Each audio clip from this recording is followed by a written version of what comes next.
Здравствуйте. Имея 32 зуба, каждый из нас непременно обращается к стоматологу. Условия, в которых мы проживаем, не способствуют сохранению здоровых зубов. Это снижение овощей и фруктов, пониженное количество фтора в питьевой воде и температурный фактор, ряд других причин. Так почему же не уменьшаются очереди у кабинета стоматолога? С таким вопросом я обращаюсь к заведующей стоматологической службой Димитрович Александру Эдуардовичу. Стоматологическая служба города Нерюнгри состоит из 3 подразделений. Это стоматологическое отделение, это детское стоматологическое отделение и отделение ортопедической стоматологии. Стоматологическое отделение имеет в своем штате 18 врачей, 2 из них хирурги. Хирургическая помощь осуществляется с 18 до 19 часов 2 врачами-стоматологами. Терапевтическая, врачей-стоматологов-терапевтов в нашем штате насчитывается 16 человек. Обеспеченность врачами-стоматологами-терапевтами составляет 2,8 ставки врача-стоматолога на 10 тысяч населения. Для сравнения я могу привести следующие цифры. В таких городах, как Москва и Ленинград, обеспеченность врачами-стоматологами составляет 10-11 врачей. Наши врачи-стоматологи-терапевты работают во всех поликлиниках города, включая здравпункт, предприятия НУР и вагили фабрики, ГПТУ, женская консультация и военкомат. Ситуация со стоматологией усугубляется тем, что укомплектованность врачами-стоматологами в нашем отделении составляет всего лишь 76%. Дополнительно врачей мы не можем пригласить в город в связи с тем, что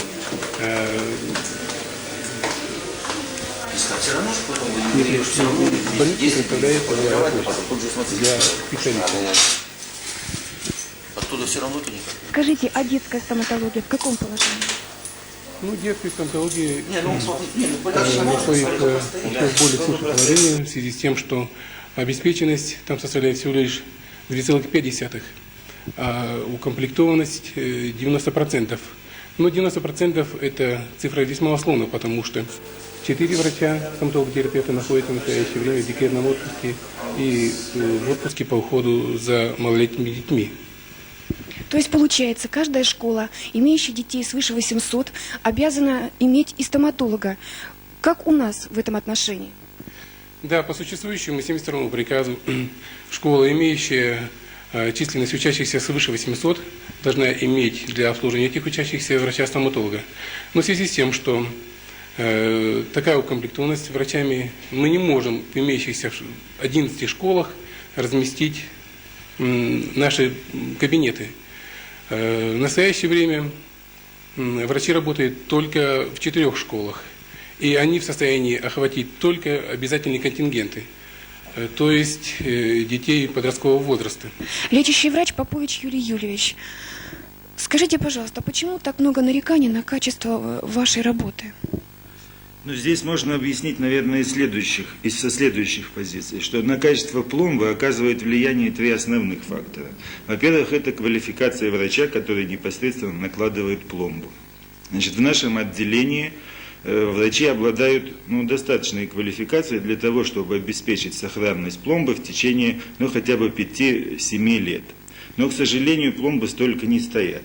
Здесь объясняется еще и следующим фактором, что для того, чтобы поставить пломбу так, как она должна стоять, необходимо, чтобы врач имел в своем арсенале минимум 15 инструментов, то есть мелкого инструментария, который нужно использовать для постановки пломбы.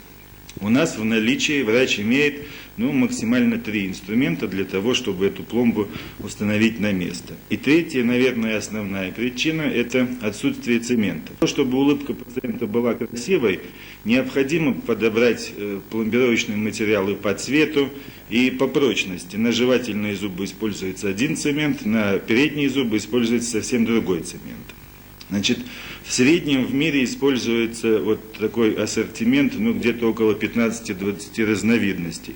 У нас в отделении на теперешний момент имеется только один цемент, но и тот с просроченным сроком годности, и к тому же вот сам путь доставки этого цемента, то есть по морозу, без специальных контейнеров, и таким образом цемент приходит в абсолютную негодность.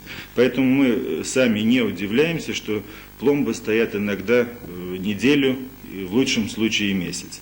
Для сравнения вам скажу такую цифру, что цемент основной, который у нас используется, силицин, он имеет прочность 570 кг на сантиметр, а цемент авикрол имеет такую же характеристику, но прочность у него 3700 кг на сантиметр. Значит, цемент авикрол мы получали в этом году всего одну пачку, которой, конечно, недостаточно на весь город. Хотелось бы, чтобы этого цемента было больше. Не секрет, что ни к одному врачу так долго не откладывается визит, как к стоматологу. Причина – это болезненная процедура. Что в этом отношении вы делаете? Значит, для того, чтобы сделать прием к врачу-стоматологу более приятным, очевидно, нужно, чтобы врачи чаще проводили обезболивание. Обезболивание, конечно, можно проводить в наших условиях абсолютно полноценно, то есть сделать прием пациента более безболезненным. Для этого можно использовать различные анестетики, то есть или делать укол перед тем, как обрабатывать зуб, или проводить ингаляционную анестезию, то есть делать общий наркоз. Но, к сожалению, такой препарат, как лидокаин, который прекрасно обезболивает зуб во время препаровки, мы также за 3 года получали приблизительно ампул 15, то есть на 15 человек. А проведение общего наркоза в нашей поликлинике невозможно в нашем отделении по той причине, что в штатном расписании анестезиолог у нас полностью отсутствует. Зубпротезное отделение. Именно на базе этого отделения был создан первый кооператив медицинской службы города Нерюнгри. Было это 5 октября 1988 года. Что это дало городу? Об этом расскажет Николай Семенович Кислица, заведующий службой. Ну, прежде всего, надо сказать, что дополнительно за 2 года, уже 2 года и 3 месяца существования кооператива, дополнительно к, будем говорить, госзаказу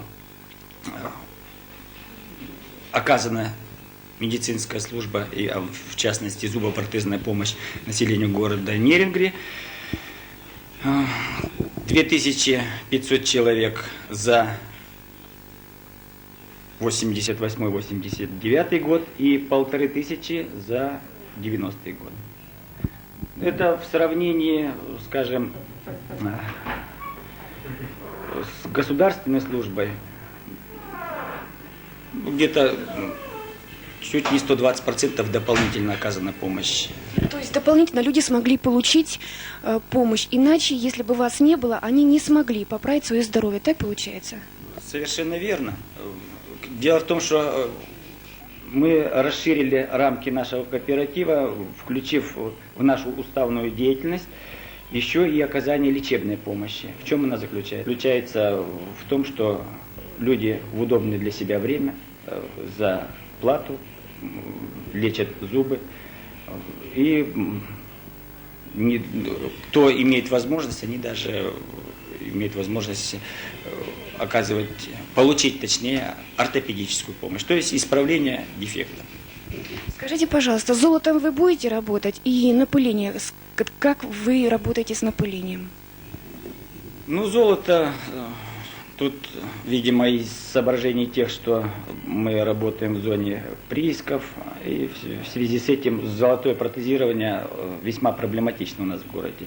Поэтому пошли на какой-то, будем говорить, компромисс, ну как-то, будем говорить, подсластив пилюлю тем, что решили напылять вот эту, хоть немножечко облагородить вульгарно нашу стальную конструкцию. Скажите, сейчас вышли новые законы. Выгодно ли вам работать стало? Ну, естественно, новый закон о налогах не позволяет, скажем, если люди раньше работали 10-13 часов упорно, знали, что они получит определенную сумму и на выгодных основаниях. Они были заинтересованы работать. Сейчас же потолок 1200 рублей, а дальше, естественно, человек просто не заинтересован работать, и уже люди подумают о том, что они разбежатся ли нам в индивидуалы, а уйдя в индивидуалы, это говорит о том, что уже качество зубопротезной помощи резко снижается. Почему? Потому что ставятся уже те конструкции, которые, ну, мягко говоря, будем малофункциональны. Как к вам попасть? Ну, сейчас это стало гораздо проще. Почему? Потому что если раньше ажиотаж был за счет того, что мы записывали 1-2 раза в год, сейчас перешли на ту практику, которая везде проводится. Это прием открыток ежедневно в течение работы отделения с 8 до 8 часов. И ваша очередь? Ну, тут, как сказать, одна... И- Просто по каким меркам, если записано уже больше 5000. Из них 2000 сделано, значит, вот у нас 3000. Это еще объем примерно на год-полтора. Так в чем же выход на сегодняшний день? На сегодняшний день мы видим выход только в одном – финансовая помощь предприятий, больницы и в заключении с нами прямых договоров. Я обращаюсь к регистратору в поликлинике на больничном комплексе. Скажите, пожалуйста, как попасть к стоматологу? Ну, талоны у нас дают каждый вечер в 6 часов вечера в нашей поликлинике. В первой поликлинике тоже в 6 часов вечера, в третьей в 7:30 утра. Талонов хватает, ну, практически всем. Если человек подойдет уже в 6 часов, то может и не хватить человека 2-3, а так хватает. Обращаемся к стоматологу только в том случае, когда испробованы все домашние средства. Посещение же стоматолога, как полагается, 2 раза в год делают считанные единицы людей. Помните, что больной зуб разрушает организм. И нет здорового человека, у которого только больные зубы. Продолжаем свою